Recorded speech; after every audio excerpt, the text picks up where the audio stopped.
All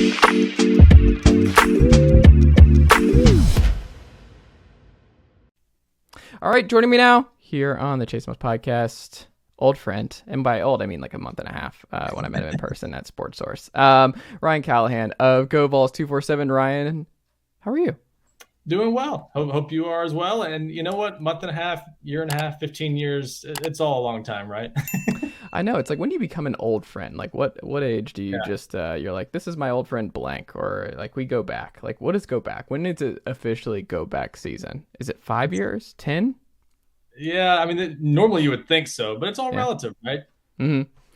Absolutely. Well, it's a whirlwind time for you, and going into the summer with a bunch of folks. It seems like this is commitment season over the next month or so, with a lot of guys now being locked in by the time high school football season rolls around. So I imagine you're going to be on your phone a lot this summer, but I imagine also you were on your phone a lot last weekend at 865 Live, which is what Tennessee is calling the Memorial Day event this year. I'm excited to see what it is going to be next year as they continue to navigate and come up with new marketing ideas for what they're going to call this thing. I just think, I don't know if there is a good name. Do you have a good name for it if you had to rebrand it?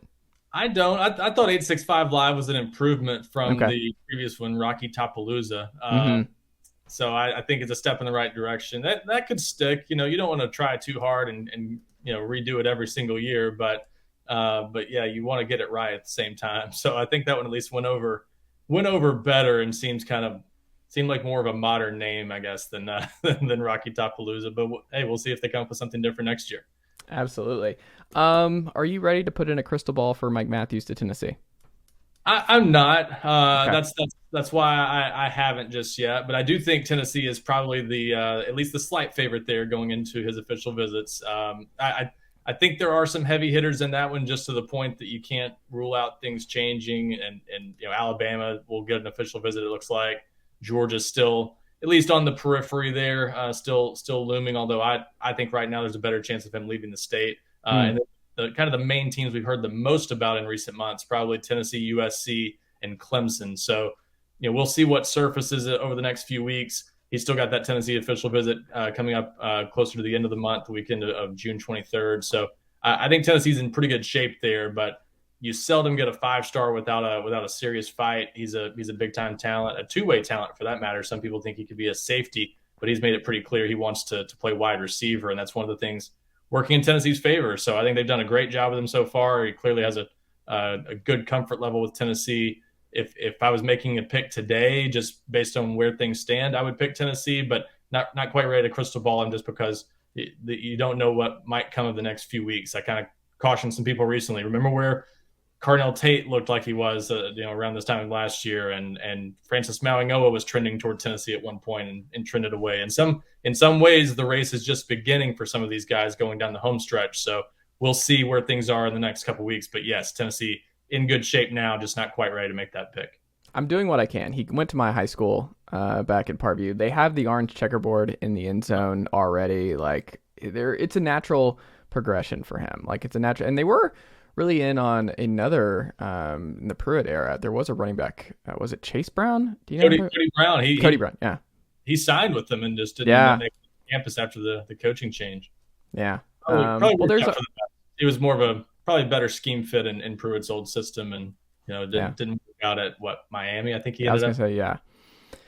Well, I mean, I think that's good. Like you said, it's just you want to be in these conversations, right? Like, this is a good spot to be in. You're not going to land Wingo, Harrell, Matthews, and even Kay McKellar or whoever. But, like, I do wonder, now that J.J. Harrell took off all mention of Tennessee on his social media and stuff, and it's so weird. This is such a weird industry now because you're just like, do we read into that? Is it just like to just drive up interest, drive up NIL value because more people are clicking on his page to see like what's he going to do? Is he souring on Tennessee?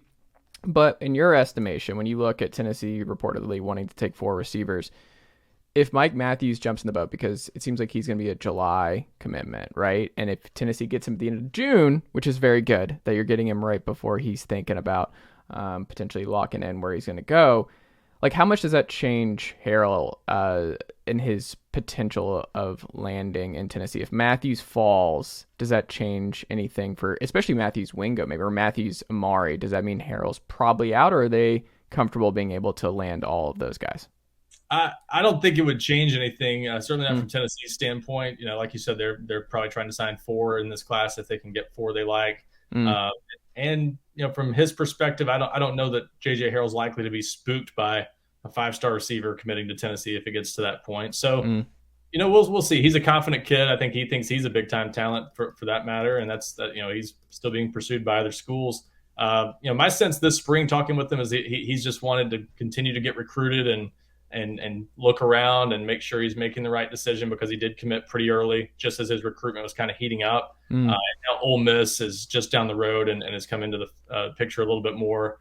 There's at least a quiet confidence with Ole Miss that they might be able to flip him in the end, but you never know. We've seen those situations play out differently for other kids, so it's possible Tennessee could hold on to him. You just don't know, and right now it feels more like a toss up than it did probably a few weeks ago, but it's still a situation where Tennessee would love to hold on to JJ Harrell, and they're certainly not going to be willing to just say, yeah, if he wants to go somewhere else now, let him go because we got Mike Matthews. Now they want to hold on to him and get some of those guys to go with him.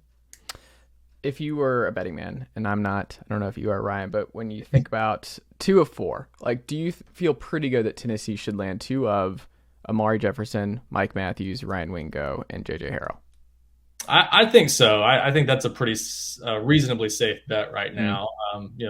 Obviously, like we just said, a lot of things are going to happen in the coming weeks.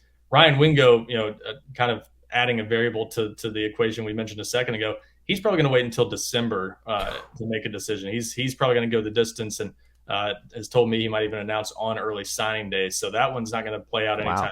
soon. Mike Matthews, for that matter, hasn't even set an announcement date or anything like that. July is kind of what we've heard as a Yeah. possibility so far, but that could be August easily. I don't think it goes into the season, but I think he wants to go ahead and get it out of the way, by the end of the summer. But he hasn't ruled out anything at this point. He's just kind of said whenever the time is right. So that one's still open. And Amari Jefferson probably waits till August, September, but at least a couple of those guys working towards summer decisions. Yeah, I think Tennessee probably ends up with at least 2 of those 4. There's a very real chance they get more than 2 of those guys. Hmm. It's just you obviously have to win some battles this summer, and you've got some major competition even for Amari Jefferson. It's funny, he's the in-state guy, but he may be as tough a pull as any of those guys with Georgia and Alabama swinging pretty hard at him. So I still give Tennessee a real chance of landing him in the end because he is in-state and because he's so important to them. So I would maybe give Tennessee the slightest of edges in that one, but that's even projecting a little bit. So they're going to have big fights on their hands for all 3 of those guys. But yeah, I think they get at least a couple of them in the end if I had to guess right now.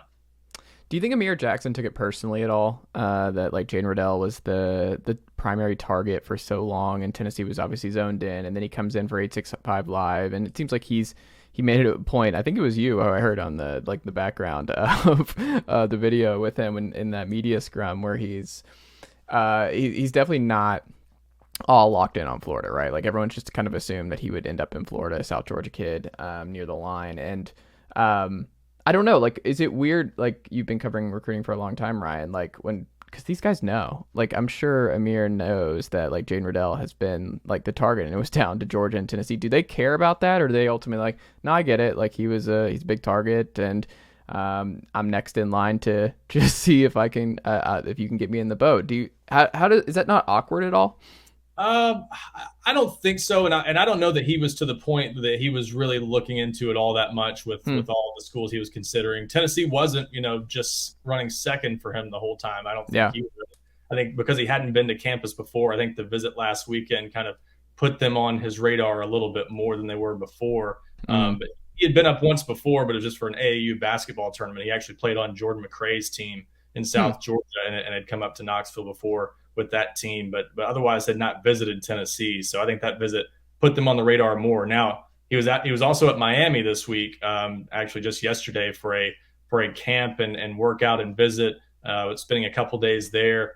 Their sense seems to be that it's Florida and Miami at the top of his list right now. Hmm. Florida's obviously made him a priority for as long as anybody so far. And I think at Georgia, to your point, similar situation. They obviously landed Jaden Riddell. He was kind of maybe the backup plan there too, or one of the backup plans at tight end if that had gone elsewhere. So I think you kind of know that's part of the deal, and I'm not sure he's far enough along that he was looking at that just yet, because he's looking at probably a September, October, maybe even later decision as of right now. But it sounds like Florida and Miami both are somewhat optimistic about their chances. Florida obviously feels the best about him right now, but Tennessee talking about getting an official visit from him in the fall. We'll see where things go with that, but he's obviously one of the guys we're tracking the most right now at tight end. It's just fairly new with Tennessee because he hadn't visited until last weekend.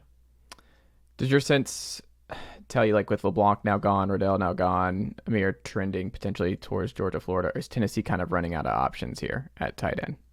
I wouldn't say they're running out of options. No, they've done a good job of casting a wide net. I think knowing that, first of all, you've got Jonathan Eccles that you've got to keep recruiting. Yeah. He's visiting Florida this weekend and USF later in the month, where he obviously knows Alex Golish and some of the guys on that staff pretty well. I don't think he ends up there, but he's still taking that visit. So you got to keep recruiting him. And so because of that, they've cast a pretty wide net at that position. Ja'Cory Whitted out of Alabama is another guy they've recruited some. Dylan Hip has been on campus a couple times out of Arizona. Not going all in on him, but they've kept him in the picture enough that if they needed to go further down the board, they could. And the other guy that hasn't been to campus yet, but Roger Saliapaga, I believe is how you pronounce that name, but I've yet to confirm that with him. But he is he's scheduled to be in later next week for his first visit to Tennessee. So Tennessee in the picture with him, and I think certainly has a real chance of getting an official visit there. So they've got enough irons in the fire that I think they're okay right now. But yeah, it's always or often tricky to try to get two tight ends in the same class. And I think we're kind of seeing that, especially when you go up against programs like Georgia that has such a good track record with tight ends, that I think that was just tough to beat out in the end for Jaden Riddell, even though Tennessee did a great job with them, just to win those battles against programs like that have established NFL track record with guys at that position. That can be tough sometimes. Quickly here, Williams, Nwaneri, Cam Franklin, and is it Cam Franklin and Fountain and Franklin? I get mixed up with their first names. Yeah, Kamarion Franklin and Cameron Fountain. Okay, because they both could be Cam. All right, that's what and I'm like, okay. Do you think all three end up at UT based on where things are headed right now? Well, that's another one similar to the wide receiver position where you could see it. It's definitely possible. But to project it is assuming probably a lot. Nwaneri probably is going to wait until September to make a decision. I think he's got an official visit to Oregon set for September. And there's just some other heavy hitters in that one. Georgia trying to get back in it.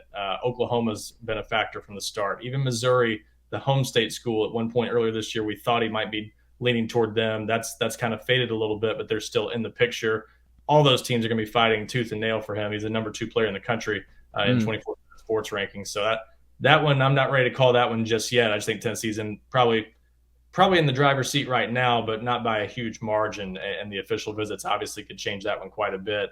But I do think Tennessee's in pretty good shape with Kamarion Franklin right now. That one, I think Tennessee's been right up there at the top of his list for a while. I think Cameron Fountain, they're probably the team to beat at the moment. So again, still some official visits, some things that could shake out differently in the next few weeks, but it's one of those positions where it looks like Tennessee's in good shape to have a great chance of getting at least a couple of those guys. Landing all three, just knowing the history at that position might be tough considering the competition there, but it's absolutely possible. You can't rule that out. Big name player that is not currently favored on 247 to the Vols that you think very well could end up at UT when it's all said and done right now? Man, that's a tough one. Because most of them we discussed a good bit that they could end up. Could it be Mello Jones? Possibly. That's definitely a long play that Tennessee is I think very much on his mind, at least, that you can't rule that one out, even though at the end of the day it's a home state kid committed to Georgia. Tennessee's done a good job there. So that's not a bad candidate that someone maybe they could flip down the road, especially the way Georgia recruits. Maybe they get tired of him taking visits at some point. You never know with someone like that. So that's maybe a possibility. I'll throw one out there just because he hasn't been on campus yet. This is probably more of a long shot. But Bryant Wesco, the wide receiver out of Texas, just another name to throw out there because they are scheduled to get an official visit later this month. Now LSU, Texas, TCU, some other programs closer to home are heavily involved there. His sister just transferred from Oklahoma, but he's been to Oklahoma a bunch because of that. He plays soccer and played there. So he's going back to Oklahoma later this summer, apparently. So a lot of teams in the mix there. But I think Tennessee's passing game intriguing to him. If that first visit goes well later this month, maybe that one is one that we haven't talked about enough that could become a more realistic option than maybe people are thinking right now. So I'll throw that one out there, but it's kind of a wild card since he's never been to campus yet. I like it. Ryan, this has been great. As always, I love talking recruiting with you here. We can go check you out on GoVols247.com. Go subscribe to 247 Sports today if you have not already done so. It's a good time today, but it's also a good time in general. Ryan and the folks over there make me smarter because I can talk about I know what's going on. I know what's going on with Tennessee recruiting right now, at least a little bit. So that's fun. Ryan, thank you, and we'll talk again soon. Thank you, Chase. Thanks. Well done, nephew. Chase Thomas Podcast. Hell yeah.